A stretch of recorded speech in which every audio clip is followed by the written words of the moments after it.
और अब कांग्रेस ठाकरे पवार 48 सीटों पर कितने हिस्सेदार। जी हां, यूपी के बाद दरअसल सबसे ज्यादा लोकसभा की सीटें महाराष्ट्र से ही आती हैं, 48।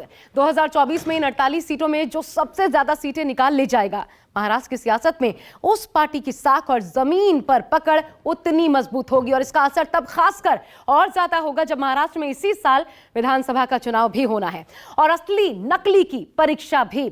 ऐसे में महाविकास आघाड़ी ने कितनी सीटों पर कौन लड़ाएगा, बैरियर जो पार कर लिया है कि कितनी सीटें किसको दी जानी चाहिए वो तो ठीक, लेकिन किस सीट पर किसका दबदबा ज्यादा है, किसके दावे में कितना दम है, ये चुनौती अब भी बाकी है।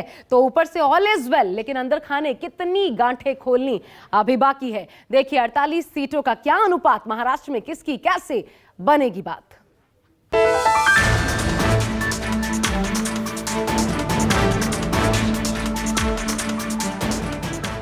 जैसे जैसे लोकसभा चुनाव नजदीक आते जा रहे हैं, वैसे वैसे इंडिया गठबंधन के अनसुलझे तार आपस में जुड़ते जा रहे हैं। सीट शेयरिंग की चर्चा लगभग पूरी हो गई है। जो फाइनल मीटिंग होगा जो बड़े नेताओं के साथ, उसमें ये सब फाइनल हो जाएगा। 2024 में मोदी सरकार को कड़ी टक्कर देने के लिए देश के विपक्षी दल एकजुटता की ताकत दिखा रहे हैं और इसी एकजुटता की नई नुमाइश का गवाह बन रहा है महाराष्ट्र, क्योंकि अब ट्रेलर का टाइम खत्म हो चुका है। कुछ ही दिनों में सबसे बड़े सियासी दंगल की तारीखों का ऐलान हो सकता है। इसलिए अब इंडिया गठबंधन में कांग्रेस सक्रिय होकर बाकी पार्टियों के साथ ताल से ताल मिलाकर ऐसा गठबंधन बनाने की तैयारी कर रही है जो मोदी के मिशन हैट्रिक की राह में सबसे बड़ा रोड़ा बन सके। एक वक्त पटरी से उतरती दिख रही इंडिया गठबंधन की गाड़ी को पटरी पर वापस लाने के लिए राहुल समेत कांग्रेस के तमाम आलाकमान एक्टिव हो गए। इसका असर अब इंडिया गठबंधन की सीट शेयरिंग पर भी दिखने लगा। सबसे पहले उत्तर प्रदेश में कांग्रेस और समाजवादी पार्टी के बीच गठबंधन की गांठ मजबूत हुई। उसके बाद नंबर आया कांग्रेस और आम आदमी पार्टी के बीच के समझौते का, जिसमें दिल्ली, गुजरात और हरियाणा की डील डन हो चुकी है और महाराष्ट्र में भी मंथन के बाद गठबंधन का ड्राफ्ट तैयार हो चुका है। इंतजार है तो बस औपचारिक ऐलान का। उत्तर प्रदेश, दिल्ली, हरियाणा और गुजरात के बाद अब महाराष्ट्र में भी इंडिया गठबंधन के अनसुलझे तार अब सुलझने लगे हैं। महाराष्ट्र में इंडिया गठबंधन के 3 प्रमुख दल एक साथ आने की खबर है। आने वाले 3 से 4 दिनों में ये इंडिया गठबंधन के तीनों दल अपनी सीट शेयरिंग को लेकर घोषणा करेंगे। इस बार इस गठबंधन को साथ मिलने जा रहा है प्रकाश अंबेडकर की वंचित बहुजन आघाड़ी का।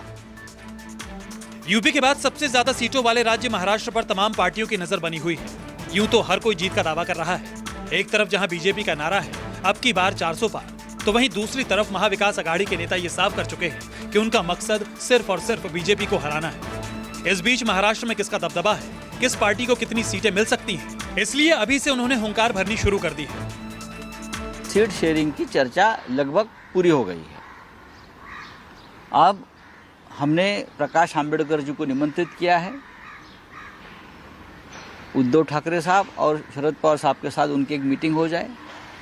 हमारी बातचीत अंबेडकर साहब से हो गई है और हमने उनको भी इनवाइट किया है। वंचित बहुजन आघाड़ी हमारे लिए बहुत महत्वपूर्ण है और उनके बिगर सीट शेयरिंग नहीं हो सकती। शरद पवार जी, उद्धव जी,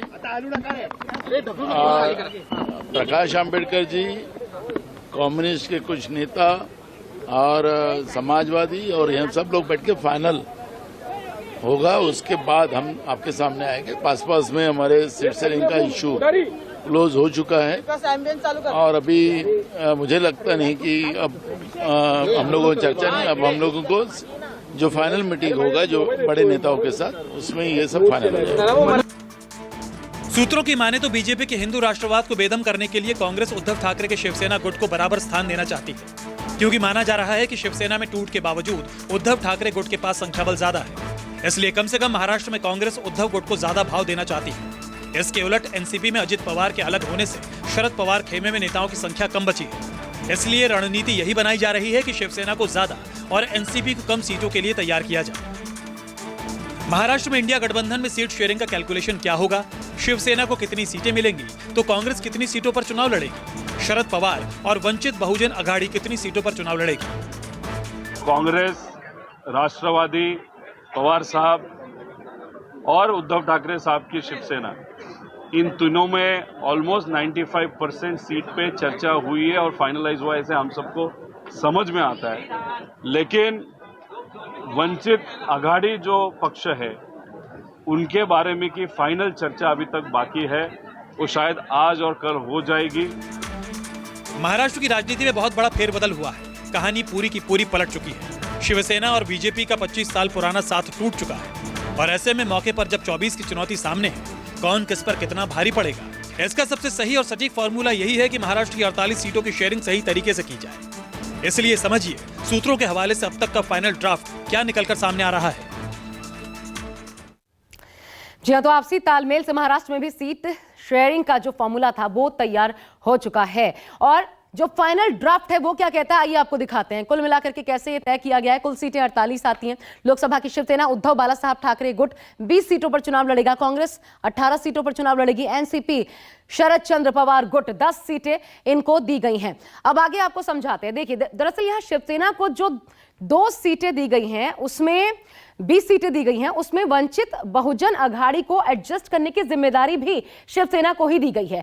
वंचित बहुजन अघाड़ी महाराष्ट्र में सियासी तौर पर इसलिए महत्वपूर्ण है क्योंकि पिछली बार बीबीए ने एमआईएम के साथ मिलकर 2019 में महाराष्ट्र में लोकसभा का चुनाव लड़ा था। हालांकि 2018 में ही ये पार्टी अस्तित्व में आई है, लेकिन समझ लीजिए कि प्रकाश अंबेडकर की ये पार्टी उस दौरान एक भी सीट जीत नहीं पाई, लेकिन 41 लाख वोट मिले थे, मतलब लगभग 7.3%। अब प्रकाश अंबेडकर के एमवीए में आने से करीब 8 लोकसभा सीटों पर इंडिया अलायंस को वोटों में सीधा फायदा हो सकता है। तो ऐसे में ये एडजस्टमेंट की जिम्मेदारी शिवसेना को दी गई है कि 20 में से 2 आप दीजिए, यानी जो हम आपको दिखा रहे हैं ये वंचित बहुजन अघाड़ी पार्टी, उसको 2 अगर सीटें दी जाती है तो 18 सीटों पर यानी कि कुल मिलाकर के शिवसेना लड़ेगी। अब समझ लीजिए 10 सीटें जो हमने आपको दिखाया कि शरद चंद्र पवार गुट को दी गई हैं, उनमें ये कैसे डिवाइड हो रहा है। राजू शेट्टी निर्दलीय हैं, उनको 1 सीट दी जाएगी, यानी शरद पवार की पार्टी का समर्थन निर्दलीय राजू शेट्टी को मिलेगा। ये सीट कोल्हापुर हो सकती है, ऐसी खबरें भी सामने आ रही हैं। तो उसका समीकरण ये रहा, क्यों 9 सीटें दी जा रही है, एक एडजस्टमेंट इनको भी करना होगा। अब आइए आगे आपको दिखाते हैं। माना ये जो जा रहा है कि हालांकि अभी तक जो आंकड़ा सामने आया है उसमें, यानी जिस प्रकार सीटों का बंटवारा होगा, आधिकारिक घोषणा अभी नहीं की गई है, लेकिन जल्द की जा सकती है, इसमें ज्यादा वक्त नहीं लगाया जाएगा। फिर भी आपको यह बता दें कि मुंबई दरअसल एक ऐसा क्षेत्र बन गया है जहां पर सीटों के बंटवारे में पेंच फंस रहा है। अब ये मुंबई का पूरा समीकरण हम आपको दिखाते हैं। मुंबई में ये जान लीजिए लोकसभा की कुल मिलाकर के 6 सीटें आती हैं। इन्हीं 6 सीटों पर पेंच जबरदस्त फंसा हुआ है, जिसके चलते सीट बंटवारा यहां अभी तक मुंबई में नहीं हो पाया है। और दोनों पार्टियां जो सीटें चाहती हैं, यानी अपने लिए जो सीटें मांग रही हैं, वो हम आपको दिखाते हैं। कांग्रेस देखिए south central, Mumbai north central, Mumbai north west, ये इनकी तरफ से मांगा गया है कांग्रेस की तरफ से। शिवसेना का आंकड़ा देखिए, Mumbai south, Mumbai north west, Mumbai north east, Mumbai south central. अब इसमें 2 सीटों को लेकर पेंच आपको नजर आता है, अगर ये आप गौर करें। ये 2 सीटें कौन सी हैं? मुंबई साउथ सेंट्रल, ये जो आप देख रहे हैं साउथ सेंट्रल को लेकर के मुंबई, वहां पर एक पेच फंसता है, और दूसरा नॉर्थ वेस्ट को लेकर के मुंबई नॉर्थ वेस्ट जो है, क्योंकि दोनों पार्टियां कह रही हैं, कांग्रेस भी और शिवसेना भी कह रही है कि हमें ये सीट चाहिए। एक सीट जो मुंबई नॉर्थ ईस्ट की सीट हम आपको दिखा रहे हैं, वीवीए बहुजन पार्टी जो है उसको दिया जा सकता है। अगर शिवसेना को 4 सीटें मिल जाती हैं तब शिवसेना इस बात के लिए तैयार है कि एक सीट हम शेयर करेंगे, अपने कोटे से दे देंगे वीवीए को। तो ये स्थिति फिलहाल मुंबई में पेच फंसा हुआ है, लेकिन कुल मिलाकर के पूरे महाराष्ट्र में 48 जो लोकसभा की सीटें हैं उस पर बात बन चुकी है, जल्द ऐलान हो सकता है। शिवसेना उद्धव गुट का तर्क है कि भाजपा के साथ पिछले चुनाव में चूंकि वो 23 सीटों पर लड़ी थी, जिसमें से 18 पर उसने जीत दर्ज की थी, इसलिए कम से कम इतने पर उसकी दावेदारी तो बनती ही है। हालांकि एक तथ्य यह भी है कि शिवसेना में टूट के बाद 13 सांसद एकनाथ शिंदे के साथ चले गए हैं और आज के दिन शिवसेना उद्धव गुट की ताकत उतनी नहीं है जो पहले थी। कांग्रेस इसी बात का फायदा उठाना चाहती है। कांग्रेस 18 सीटें मांग रही है, जबकि एनसीपी भी 18 सीटों का दावा कर रही है। ऐसे में सीट शेयरिंग का मसला महाराष्ट्र में बड़ी चुनौती है, क्योंकि सिर्फ ये 3 पार्टियां ही नहीं बल्कि प्रकाश अंबेडकर के इंडिया गठबंधन में शामिल होने से कम 2 सीटों की दावेदारी उनकी भी बनती है। ऐसे में यह हो सकता है कि सभी दलों को अपने अपने कोटे से एक सीट बीबीए और श्वेतकारी संगठन को देनी पड़े। जितनी सीटों को दावा कर रहे हैं उतना मिलना मुश्किल है, लेकिन ये भी सत्य है कि महाराष्ट्र में एक बहुत बड़ी ताकत है।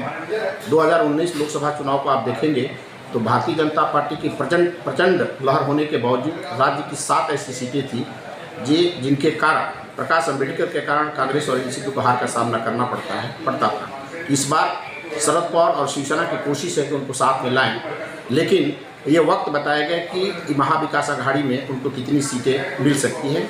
महाराष्ट्र में कांग्रेस ही नहीं, बीजेपी के लिए भी चुनौतियां कम नहीं है, क्योंकि 2 की संगत और 3 की भीड़ वाली कहावत महाराष्ट्र की राजनीति की स्थिति पर पूरी तरह से लागू होती है, जहां 3 दलों की गठबंधन सरकार है।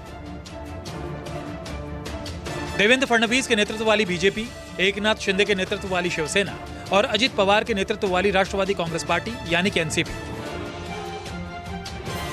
महाराष्ट्र में पिछले कुछ महीनों में जब से एनसीपी सरकार में शामिल हुई है, महाराष्ट्र में गठबंधन के भीतर प्रशासनिक स्तर और पार्टी स्तर पर खींचतान और दबाव साफ साफ देखा गया है, जिसका एक पहलू यह है कि मुख्यमंत्री एकनाथ शिंदे बार बार लगातार दिल्ली के लिए भागदौड़ करते नजर आए हैं। ऐसे में शिंदे और अजित पवार दोनों को संभालते संभालते बीजेपी 105 विधायकों के साथ सबसे बड़ी पार्टी होने के बावजूद अपने सहयोगियों को संतुष्ट रखने के लिए मध्यस्थ की भूमिका निभाने तक ही सीमित रह गए। और ऊपर से 2024 का चुनाव आ रहा है, जहां सबसे मुश्किल यह है कि इन गुटों के साथ आने से एनडीए का समीकरण भी बदल चुका है। 2019 के लोकसभा इलेक्शन के दौरान महाराष्ट्र में एनडीए में बीजेपी और शिवसेना के साथ साथ आरपीआई भी शामिल थी, लेकिन इस बार एनडीए में महाराष्ट्र में बीजेपी के साथ शिवसेना का शिंदे ग्रुप और एनसीपी से अजित पवार ग्रुप भी एंट्री कर चुका है। जानकारों का एक गुट इसी गठजोड़ की राजनीति को मोदी सरकार के लिए जीत का समीकरण मान रहा है।